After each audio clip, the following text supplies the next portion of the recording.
తిరుపతి జిల్లా చిట్వేల్ మండల పరిధిలోని చెర్లోపల్లి బ్రిడ్జ్ వద్ద పోలీసులు నిర్వహించిన మెరుపు దాడిలో గంజాయి విక్రయిస్తున్న ముఠాను పట్టుకున్నారు.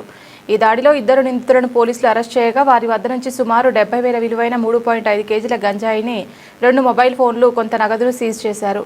స్థానికంగా గంజాయి సరఫరా చేస్తున్న నవీన్ కుమార్, అతనికి గంజాయి అందిస్తున్న రామ్మోహన్ రెడ్డిలుగా గుర్తించారు.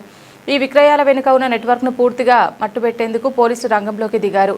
నిందితుల బ్యాంకు ఖాతాలు, కాల్ డేటా రికార్డుల ఆధారంగా గంజాయి ఎక్కడి నుండి వస్తుంది, ఎవరెవరికి సరఫరా చేస్తున్నారు అనే అంశాలపై లోతుగా దర్యాప్తు జరుపుతున్నామని డీఎస్పీ శ్రీనివాసరావు తెలిపారు.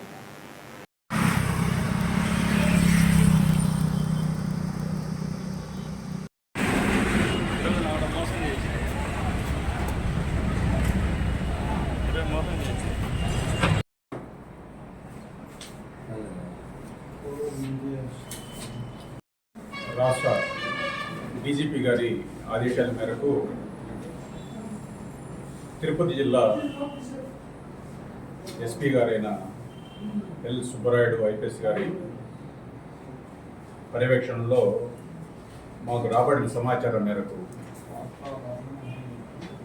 కోడూరు రూరల్ సిఐ గారు, చిట్వేలు ఎస్ఐ గారు, చిట్వేలు పరిధిలోని చెర్లోపల్లి బ్రిడ్జి వద్ద ఒక 2 వ్యక్తులను అరెస్ట్ చేశారు.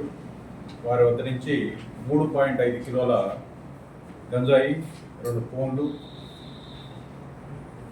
కొంత నగదు రికవర్ చేయడం జరిగింది, స్వాధీనం చేసుకోవడం జరిగింది. అరెస్ట్ అయిన నిందితుడు నవీన్ కుమార్ అనే అతను కొంతకాలంగా చిట్వేల్లో కాపురం ఉంటున్నాడు. బయట నుంచి వచ్చి అతను ఇక్కడ గాంజా కొంతమంది కస్టమర్లకి సప్లై చేయడం జరుగుతుంది. ఆయన విచారించిన అనంతరం ఆయనకి రామ్మోహన్ రెడ్డి ప్రధాన సరఫరాదారుగా, వారికి ఇంకా కొంతమంది వ్యక్తులు బయట నుంచి వస్తుందని చెప్పి సమాచారం ఇచ్చారు. దాని మీద వాళ్ళ యొక్క అకౌంట్స్, వాళ్ళకు సంబంధించిన డేటాని మొత్తాన్ని కూడా విచారించడం జరుగుతుంది. దీంట్లో ఉన్న ఫార్వర్డ్ అండ్ బ్యాక్వర్డ్ లింక్స్ అన్నింటినీ కూడా వెరిఫై చేసి దీంట్లో ఉన్న ఈ చైన్లో ఉన్న ప్రతి ఒక్కరిని కూడా చట్ట పరిధిలోకి తీసుకురావడం జరుగుతుంది. ఈరోజు వీటిని అరెస్ట్ చేసి రిమాండ్ నిమిత్తం గౌరవ కోర్టు ముందు హాజరు పెట్టడం జరుగుతుంది. ముఖ్యంగా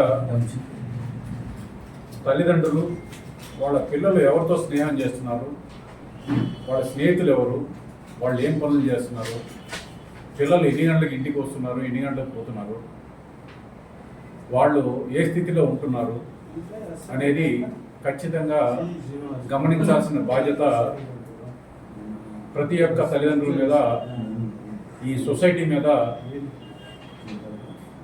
చాలా ఎక్కువగా ఉంది.